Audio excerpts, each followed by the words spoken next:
CPC-3 RAB 14 Tangail camp কর্তৃক অভিযানে প্রাথমিক সহকারী শিক্ষক নিয়োগ পরীক্ষার প্রশ্নপত্র ফাঁস সংক্রান্ত প্রতারক চক্রের 5 সদস্য গ্রেপ্তার। গত 8 জানুয়ারি 2026 খ্রিস্টাব্দ তারিখে গোয়েন্দা তথ্য এবং সেনাবাহিনীর অভিযানে ঢাকায় প্রাথমিক সহকারী শিক্ষক নিয়োগের প্রশ্নপত্র ফাঁস সংক্রান্ত প্রতারক চক্রের একজন সক্রিয় সদস্য মাহবুব গ্রেপ্তার হয়।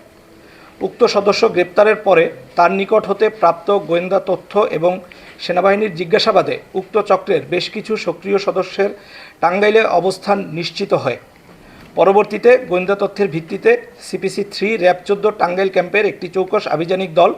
9 জানুয়ারি 2026 খ্রিস্টাব্দ রাত আনুমানিক 3 ঘটিকায় টাঙ্গাইল জেলার সখীপুর থানা এলাকা হতে প্রাথমিক সহকারী শিক্ষক নিয়োগের প্রশ্নপত্র ফাঁস প্রতারক চক্রের অন্যতম সক্রিয় সদস্য মোহাম্মদ বেল্লাল হোসেন, বয়স 33, পিতা মৃত আমিনুল ইসলাম, সাং কালবেঘা, থানা সখীপুর, জেলা টাঙ্গাইলকে গ্রেপ্তার করতে সক্ষম হয়। পরবর্তীতে মোহাম্মদ বেল্লাল হোসেন এর দেয়া তথ্য মোতাবেক টাঙ্গাইল সদর থানাধীন আশেকপুর কেন্দ্রীয় জামে মসজিদ সংলগ্ন জনৈক মোহাম্মদ হালিম মিয়ার বাড়ির 2য় তলার B1 ফ্ল্যাটে অভিযান পরিচালনা করে জয়নাল আবেদিন, বয়স 52, পিতা মৃত কুব্বাত আলী, সাং নলসোধা, জেলা টাঙ্গাইল, পেশা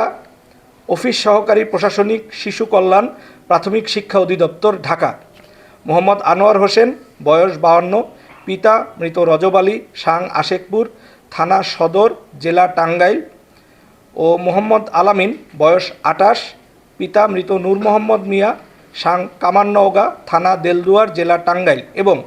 টাঙ্গাইলের নাগরপুর থানাধীন পাকুটিয়া এলাকা হতে শ্রী অপূর্ব ব্যানার্জি, বয়স 43, পিতা অনন্ত ব্যানার্জি, সাং চর লক্ষ্মীপুর, থানা সদর, জেলা রাজবাড়ীদেরকে গ্রেপ্তার করা হয় এবং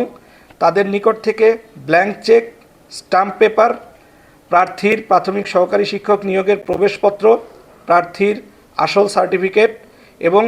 তাদের ব্যবহৃত মোবাইল ফোনগুলো জব্দ করা হয়। গ্রেপ্তারকৃত আসামিদের মোবাইলে বিভিন্ন পরীক্ষার্থীদের সাথে প্রশ্নপত্র এবং চাকুরি দেওয়ার নামে বিভিন্ন অঙ্কের টাকা আদান প্রদানের কথোপকথন সহ বিভিন্ন আলামত পাওয়া যায়। গ্রেপ্তারকৃত আসামিদের বিরুদ্ধে আইনানুগ ব্যবস্থা গ্রহণের জন্য টাঙ্গাইল সদর থানায় আলামত সহ হস্তান্তর করা হবে। উল্লেখ্য যে গ্রেপ্তারকৃত সকল আসামিদের নামে শেরেবাংলা নগর থানায় প্রাথমিক শিক্ষা অধিদপ্তর কর্তৃক মামলা রুজু করা হয়েছে, যার মামলা নং 9, তারিখ 9 জানুয়ারি 2026, ধারা 406, 420/34, পেনাল কোড 1860। এই 4 জনই বেলালের সাথে তারা কন্ট্যাক্ট করছে এবং বিভিন্ন জেলা থেকে বিভিন্ন প্রার্থীরা এই বেলালের সাথেই তারা কন্ট্যাক্ট করার চেষ্টা করছে। বিভিন্ন সময় ফোন আসতেছে একের পর এক, তার কাছ থেকেই তারা বারবার খবর নিচ্ছে যে প্রশ্ন ফাঁস হয়েছে কিনা, হইলে সেটা তাদেরকে দিতে হবে। এরকমভাবে আমরা বেলালের কাছেই এই তথ্যগুলো চাচ্ছে সবাই, যার কারণে আমরা মনে করতেছি যে সে